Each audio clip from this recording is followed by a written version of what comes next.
and I'll just give you a little bit of my history and how we've grown the company. Some of you have bigger companies than me, some of you have smaller than me, but we are in our 20th year this year, 20 years in 1 month starting next month. I can't believe it's been that long, but my son is here today. This is my son Jared right here, and he just joined our practice about 3 months ago. So we're excited about that. And he is my son, even though he's 6'1" and I'm 5'8". His brother is also 6 foot. So, and they're both thin, so look at me. I was telling my wife I'm gonna punch the mailman when I get home. No, my wife's dad was about 6 foot and my dad was 6 foot, so he skipped over me, so that's where the genes came. Well, I'll give you a little bit of history. I grew up in Memphis, Tennessee. Who's been to Memphis lately? Memphis, barbecue, Elvis. No, my mother met Elvis when she was young. She tried to go to his home one time as well, and she got there and his dad was at the door. She never got to see him that time, but she had good friends that knew him really well.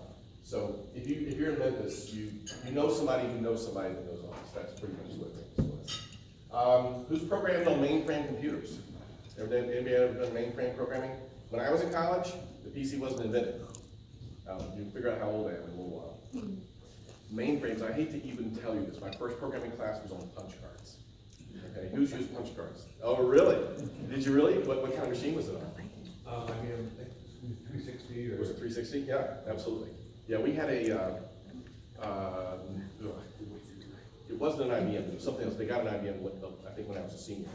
But yeah, my first Fortran programming class, the minute I started writing this code, all my lights just went on. I suddenly knew this is what I wanted to do.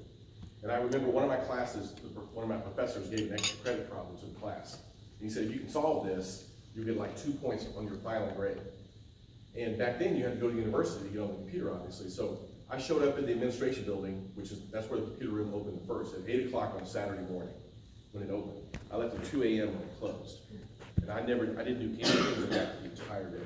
But I wrote, compiled, tested, and wrote, compiled, tested, wrote, compiled, tested. And I was the only person in 3 of these classes that actually got it right. And so I got the extra point. So I knew right then, I love programming. Oh God, I love programming. It was like kids with video games today. I just really loved it. But my career took another turn when PCs came out and networks came out. The IBM PC was the year I graduated from college. I worked on many machines that looked just like that for many years. I moved to California, got married my college sweetheart. I met her in college. We got married 3 weeks after she graduated, which I don't recommend. She was taking her finals and planning her wedding at the same time. That was not fun. We got married right after she graduated. 6 months later, we moved to California, and I was a mainframe programmer at a large nonprofit out there. And then one day, somebody came in and said, the president's office wants a PC. Who knows anything about them? Well, I knew a little bit about them. I said, well, I can set it up. WordStar, Daisy Wheel printer, okay? Remember those days? And so I set that up. Then another office wanted one. And then another office wanted one. And suddenly I became the microcomputer guy. I was one guy in a department of about 50 people in the computer services department. And I told them all, after I installed about 10 or 20, I said, you know, it won't be very long before these are going to overtake the mainframe. And they laughed me out of the room. It was like, okay guys, just wait. It's going to happen. So I started installing PCs. I eventually installed over 2,000 PCs and servers over a 13-year period, okay, with no formal training. This was all Novell and DOS. Windows 95 came out while we were doing this. We actually got a grant from Microsoft because we had a bunch of different operating systems, a bunch of different word processors. You know, who's used WordPerfect, we used WordStar, we used all the old ones. And there was a lady that worked at Microsoft that believed in our organization, and Microsoft has a program where if an employee donates to a nonprofit, if they approve that nonprofit, they will match the donation. So she donated us 500 copies of Microsoft Windows and 500 copies of Office in the mid-80s. So that helped us quite a bit. We were able to get everybody on the same thing. All right, so the nonprofit I worked at moved from California to Florida in 1991. So I had to pick up my family and move. It was a lot of fun. They announced the move in January of '91, and we were supposed to move by that summer. And the day they announced the move and where they were moving, they said they were moving to Orlando, Florida. I looked at my wife and they said they were going to move in August of '91. And that was exactly when my second son was due to be born, right during the move. So we had about 300 PCs at that time. I installed over 2,000, but those are generations of machines. So that's why we had about 300 or 400 PCs at that time. I was in charge of getting all the PCs moved and set up here in Florida, as well as I had to sell my house in California. I had to buy a house in Orlando, had a baby right in the middle of all that, and then when we got here, we were here for 3 weeks and my father passed away of heart disease. So 1991 is a summer, a year I never wanted to repeat. But we survived, and we got here. I worked for that nonprofit until 1998. Great organization, I loved them, but it was a nonprofit. The salaries were very low. At that time, I had with 3 kids, and I had to make some more money. So I left there in 1998, and I worked for a small IT firm. I went from a big organization down to, I walked in the door, it was me and the owner, and that was it. And I realized really quickly why about 25 different people had worked for him over the last 5 years. No one could get along with this guy. He was nuts. But 1998 was the worst year of my life, as far as work environment. I just hated it. I was bringing in all the business. I was even doing my own billing, and he was constantly telling me I was doing a bad job. And I was like, you know what? I can do this myself. So I broke off in 1999. I literally started my company out of the trunk of that car. That was actually my mother's car. There's a really funny story in that. My mother called me one day. Who's heard of the show Car Talk? Car Talk on National Public Radio? I love that show. Well, my mother called me one day and she was crying. I said, Mom, what's wrong? She goes, I just bought a new car. And I go, what's so bad about that? She goes, I don't want to give up my old car. My dad had given her this car, and she didn't want to give it up, because he gave it to her before he passed away. And she said, well, you can have it if you want it, because I told her I wanted to buy it from her one day. She goes, you can have it if you just come get it. So I was on the next plane to Memphis. My brother's an attorney, and I didn't want him to get his hands on it, so I flew up there, got it real quick, and I drove it down. And so the air conditioner was messed up when I drove. It would always turn on and off at weird times. So I called into Car Talk one day, and I was on the show. I mean, they have like 600 or 800 people a week to call in, and they call back like 8 people. So I was one of the people they called back. And during the conversation with the guys on Car Talk, they said, we'll get the car fixed and send the bill to your mother. She was the guy, she gave me the car. So I did that. I sent the bill to my mother. So she called me, what is this bill? So I called Car Talk and I said, we got to do a show of her calling in and saying, hey guys, why did I get this bill? So they actually put us back on the air. Me and my mother were on the air fighting about the bill. And she was mad at those guys for telling me to send the bill. It was hilarious. So Car Talk was a great show. So when I started my company, the attitude I had is I was going to make it or I was going to die trying. That's all it was to it. I didn't have a choice. And I had 3 kids, I had a mortgage, a car payment, and I was 40 years old. And that's the day I started my company. I did not, what is the saying? Failure is not an option. Couldn't do it. My favorite quote from Winston Churchill, never, never, never give up. Never, never, never, never give up. And I have a plaque in my office. That's what it says. When you walk in, that's the first thing I see every morning. So I worked so hard those first few years, because everything was billed by the hour. Wasn't that fun? Everything was hourly billable. But I had 3 or 4 employees, and we were billing like 50 hours a week each. And I had no overhead, I had no office. So it was very profitable. But I had so much work. This was in the late 90s, early 2000s, that I used to have to look at my calendar for the next day and calculate how much sleep I would have to have before I get that work done. I know Lori knows what that feels like, okay? She's a night owl. So we had tons of work, and I had a big ring of keys, all my customers' offices. Because what was the internet like back then? ISDN lines, a few of your clients may have had a T1, maybe, okay? Could you remote into every computer? No. My largest client at that time was a big law firm, and they had, the extent of their remote communications was the main attorney had an AOL dial-up modem in his computer. That was it. That's the only way. And I built them from 8 machines up to 50, and they didn't even have email outside the office when I came in. I got them on Exchange and got email flowing. But that's what we were like in the early days.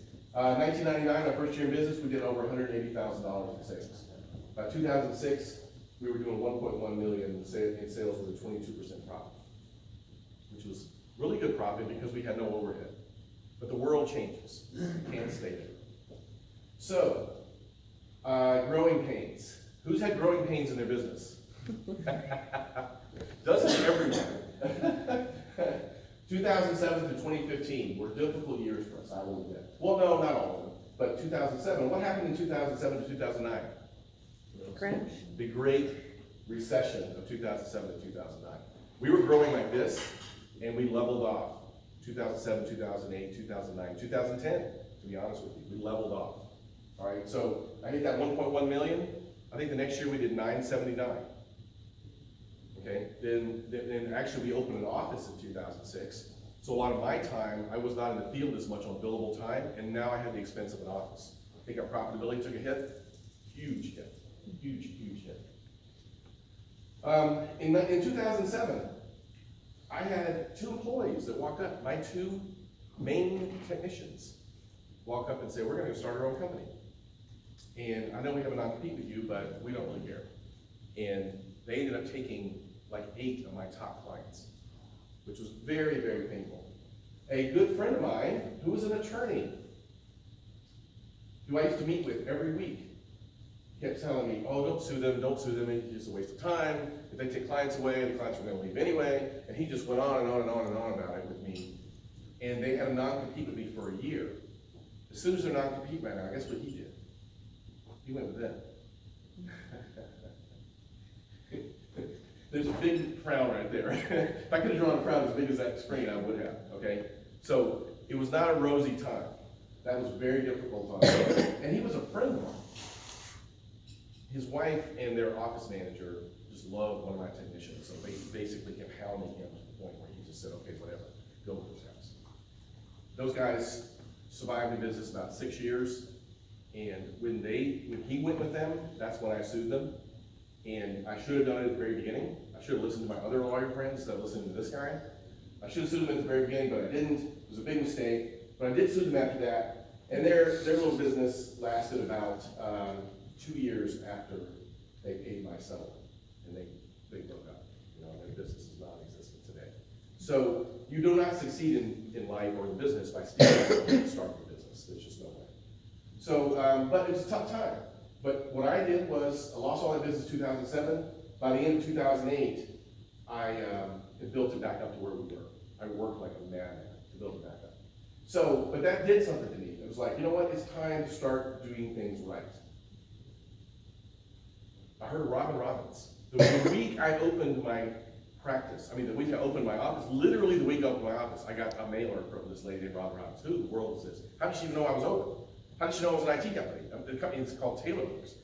So she sent me a letter, and I kept getting all these things from Robin. You know, you get stuff from Robin all the time. And so I told my assistant, I said, when she does some event in this area again, I'll go to it, okay? Who's been to a Robin Robbins event? Who's walked away from Robbins event without buying something from her?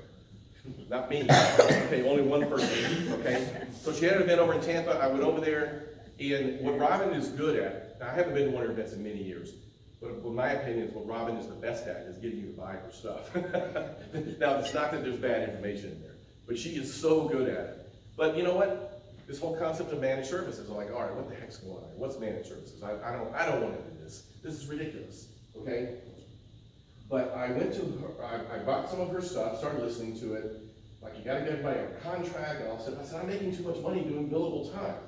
But guess what happens when one of my technicians is on vacation? One of my 4 techs, my income goes down by a quarter that week because I have one person on vacation. Because if he's not on billable time, we're not making any money. Billable time is just not the way to go long term.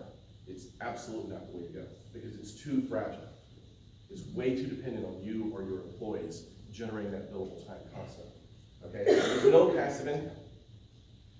So I went to her big thing she has at the National every year, and I was walking around talking to different people, and everybody I talked to said the same thing. You need to get James Kernan's 36-month millionaire series. Everybody said the same thing. And I told them where I was in my business, and that's what every one of them said. So what did I do? I got James Kernan. James was actually at that conference. He wasn't a speaker. And he ended up sitting at my table for a minute. I go, who is this guy? And I never got to talk to him. But anyway, he was there.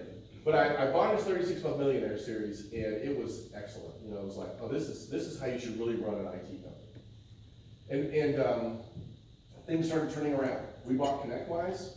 Big mistake I made was I did not sit down and learn everything in ConnectWise right at the beginning. I was like, I don't even want to use it. I was like, okay, here it is. You guys figure it out, whatever. So we didn't really implement it correctly, and it took us many years to get back to actually implementing it correctly, which was a huge mistake on my part. We weren't losing tons of money, but we weren't doing a lot of other things we should have been doing. Carl Palachek's book, Managed Services in a Month. I looked for a book on how to start and run a successful IT company. It actually had not been written. I couldn't find it anywhere. I did find Carl Palachek's book. I think Robin Robbins actually recommended that I get that. And it was a great book on converting your business from a break fix to managed services. How to get your first managed service contract, how to do that. That sounds second nature today, but that is just not, it's not what was done back then, and it's not easy to do. It's actually not an easy thing to do, especially when you're not used to it. So I'll be the first to admit, converting to managed services was tough. It was tough. Getting your customers to sign a contract with you, people that you've been dealing with for a long time. The ones I had the most success with were people that were larger customers, that maybe I would send a guy over there like every Thursday, every week on Thursday, I'm gonna send a guy over to, okay? And then he would work, and then we actually looked at how much they were spending, and that was pretty much equal to what we would charge for a managed service contract. Okay, so I was able to get them on. But who's had trouble pricing their package, okay? Is that hard to do? Are you still struggling with it all the time? Absolutely, it's a very difficult thing to do. How hard is it to move your clients up, to make them pay more? That's very difficult to do. So you really need to work on getting those contracts right. And by the time you get that contract in front of them, once they've signed it, oh, you gotta live with it. Whatever you sign, you gotta live with it. And I've made mistakes, but we've learned from our mistakes. I hired a general manager in 2015. We grew from supporting about 400 PCs in 2010 to over 2,000 today. So that's where we are. But my general manager hire was one of the best things I ever did.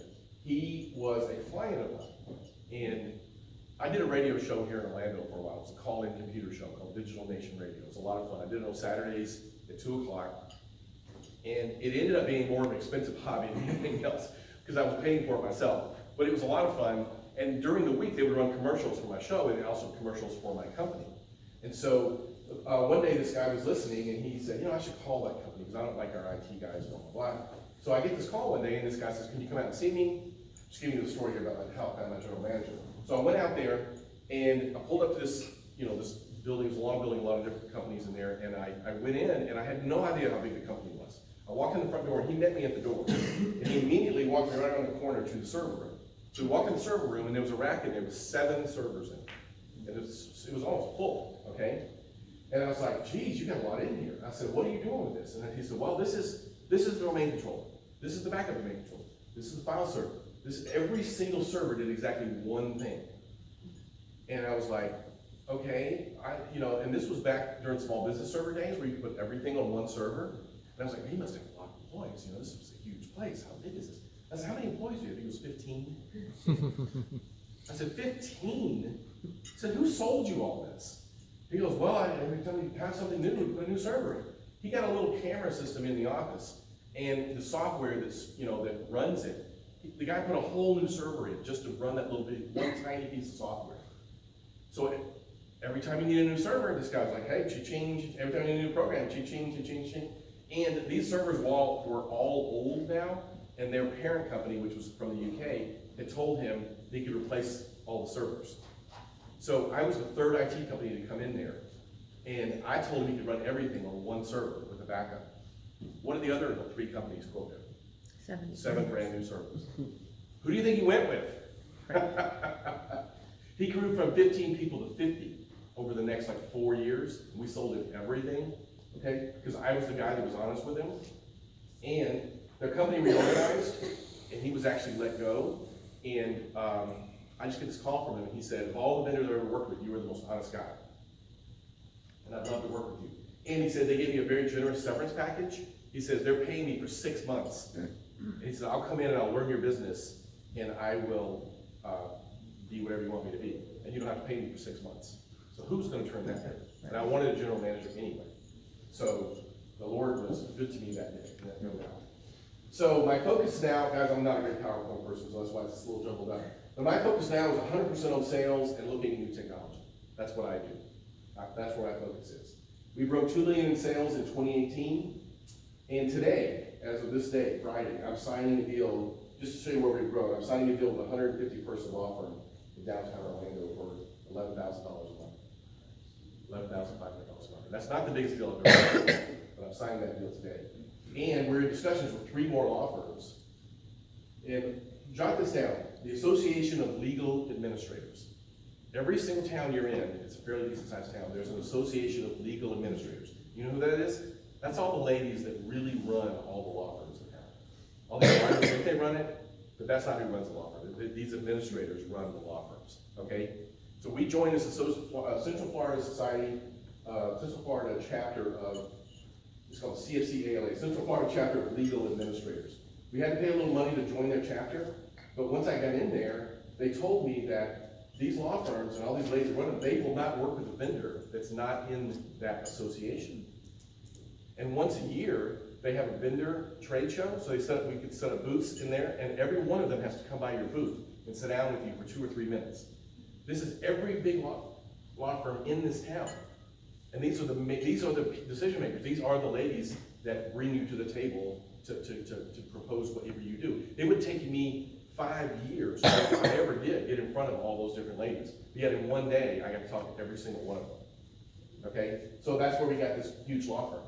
And we're in discussions with 3 more firms. There was only 2 IT companies in there. The second one is the largest IT company in town. They squashed me like a gnat. They're huge. But we won this one over them.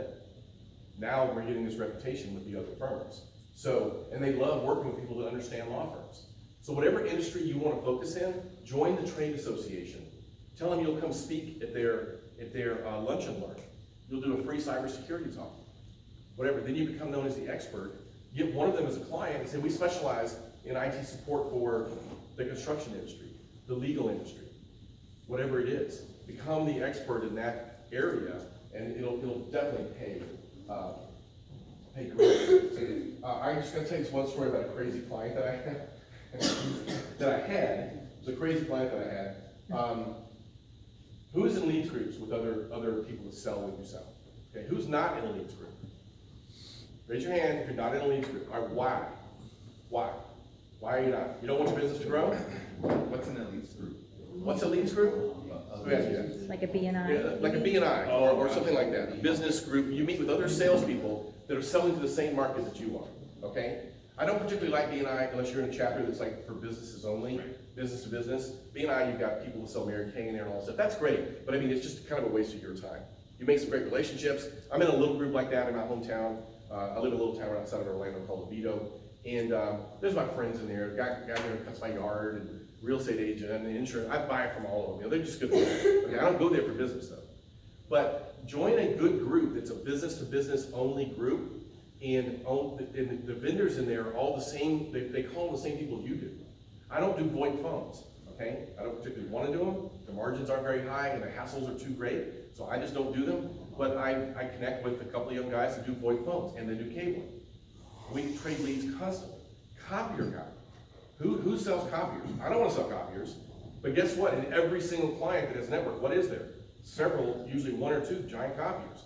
And that copier guy, you know, he is in businesses just like where you try to go every single day. So I have a relationship with a guy for more than 10 years. Every time I walk into a new place, I take a picture of their copier. Every time. I say, let me, you know, take me around the office and see what you got. Let me snap a picture of your copier. Not only does he see the copier and the brand, he sees the label on there as who's put it in there. That's half the battle for the copier guy. He knows exactly now what they have. He can tell by looking at it how old it is, when their contract's probably going to be up, and who's supporting it.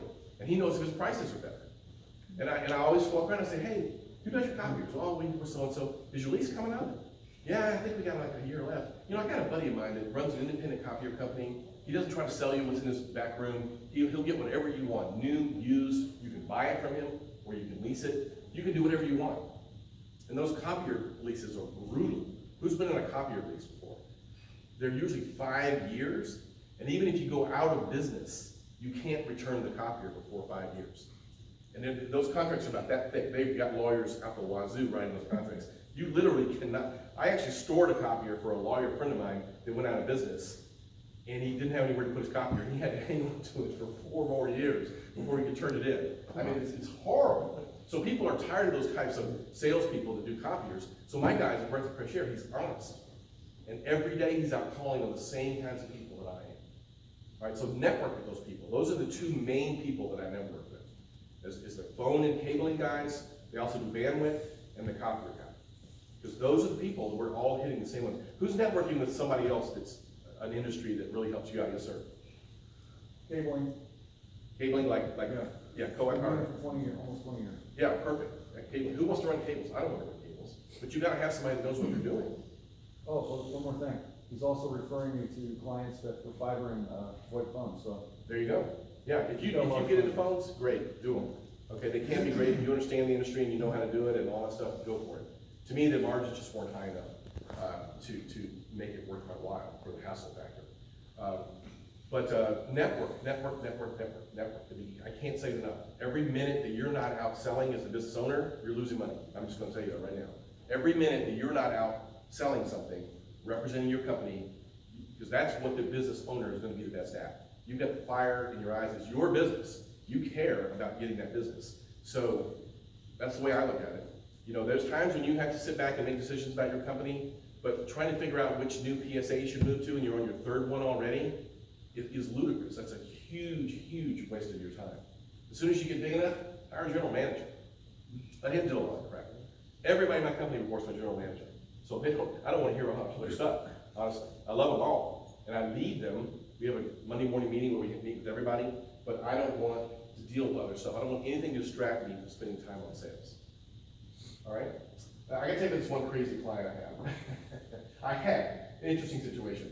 I had a lady in one of my leads groups, and she rents furniture, court furniture rental, okay? She said, I got this call from this company, I went by to see them, and they're just renting about 3 or 4 little desks, and they said they needed an IT guy. And I gave him your name, and so I went out there and saw this guy, and he goes, yeah, we're gonna kind of expand, and blah, blah, blah, blah. He didn't tell me that, or I didn't know who it was. This company called Robinhood. They are a competitor to E-Trade, okay? They have a huge office in California. They're opening up a support office here. They're gonna have 500 people at this place eventually. And so when they only had about 15 people, he wanted me to put a guy on site full time.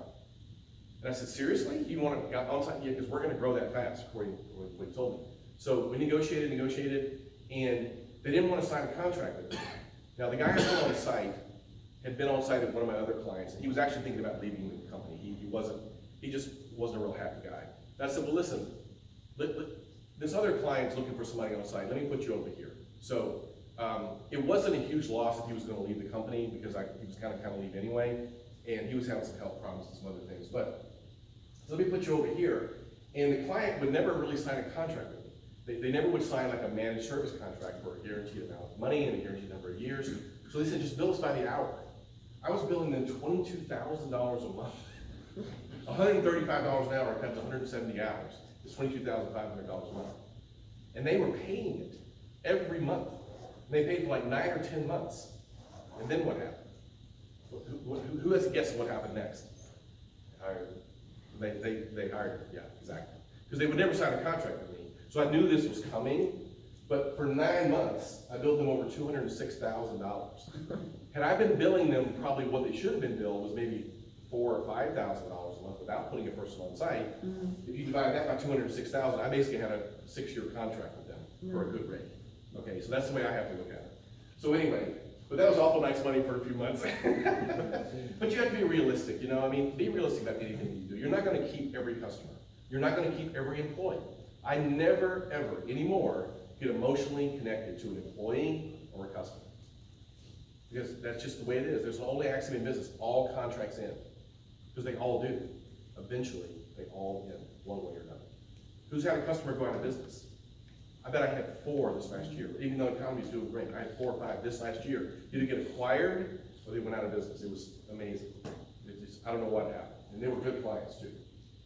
All right, so when I started my business in 1999, the summer before that, in the summer of 1998, I said, you know what, I'm gonna go start my own IT company. And I remember we were on vacation, and I just, you know, the internet was very rudimentary and whatever. I think Amazon was there, and Amazon just sold books back then. That was right, that's all they sold was books. So I looked and looked and looked, and I finally found a book. Who helped me? What was the name of the book? We talked about it yesterday. Oh, it was Morris Rosenthal's book. Morris Rosenthal's book, yeah. computer repair business or something like that. It was basically about starting a computer store. How to start, Yeah, how to start a computer store. And he had some good points in there, but did it have anything to do with running an IT business? I mean, not really. Did it have anything to do with managed services? No, because no one even knew what that was back then. But I looked for that book, I couldn't find it. I bought that book. And I remember reading it, and I was like, geez, I don't know if this will help me very much at all. But I said to myself, in 2006, when we hit $1 million in sales, I sat down on a piece of paper, and I just wrote the chapter headings that needs to be in a book, what it takes to start an IT company from scratch and make it a successful IT company / managed service practice, okay? And I did that in 2006. I did not have time to work on it. I kept the piece of paper on my desk for months. And then one day in 2010, I went to a leads group. I sat down beside this guy and I said, what do you do? And he goes, I help people write books. I said, we gotta get together. I've been wanting to do this forever. There's no book like this on the market. And he said, sure. So he goes, the first meeting we had, he tried to write down what I was saying and he couldn't write fast enough. So the next meeting, he brought his tape recorder, and for like the next 8 weeks, every Friday we'd get together and he just recorded everything I said. He said, well, we gotta have a chapter. I said, we gotta have a chapter about this. And I would just explain every single thing I could think of. And he basically just took what I said and put it into a giant document and gave it back to me. So then it sat there for about 2 years, and I would work on it a little bit, and I eventually got it into a form that I thought it would really work. And basically, it's taken off, as James said. I've sold hundreds of copies all over the world. Originally, when I put it out on Amazon, most of the orders I got were from overseas. And the shipping costs more than the book most of the time. But Amazon puts a limit on how much you can charge for shipping, no matter what. So I developed a Kindle version. And now, I hardly ever ship them overseas. People can just download it. Somebody told me at the very beginning, don't make a Kindle book because a lot of people pirate it. But that, I don't know if that's the case. I don't think it is. We still sell Kindle copies. But I'm going to do an Audible copy. I've already recorded the first chapter. I'm doing Audible next. So by the time of Lori's conference next month, I'm going to have it done, I promise. Because half the people at your conference say, I want to buy your book, but I don't want to buy the book. I want to listen to it when I'm in the car. So I said, all right, I'll get it done. All right, so I wrote the book, started selling on Amazon in 2016. Hundreds of books all over the world. It's also available on Kindle. Will be on Audible soon. And I started my consulting practice. I love helping other people, and so I just created a website, Tim Taylor Consulting Group, and I speak at conferences like this. But I totally, completely, 100%, everybody in this room agrees with me, because you're here, believe in having a business coach. And mine is James, okay? I like to work with people that are just getting started, literally from scratch. I actually got an email from a guy the other day. He said, I really want to, because I read your book, I really want to start a managed service practice, but I literally have no customers, 0. Can you help? I said, sure I can help you if you can afford me, but I keep my prices reasonable because I want people to be able to afford me. I said, you gotta get a little bit of income coming in, and then I can help you, but I usually help people for a couple of months. I don't charge them anything. But I'll tell you a good story on that, though. I had a family that bought my book. They're out in California. It's a husband and wife and their son. And the son is a rather big, heavy guy. He's got a lot of health problems, but he's a real good computer whiz. But he doesn't like leaving the house.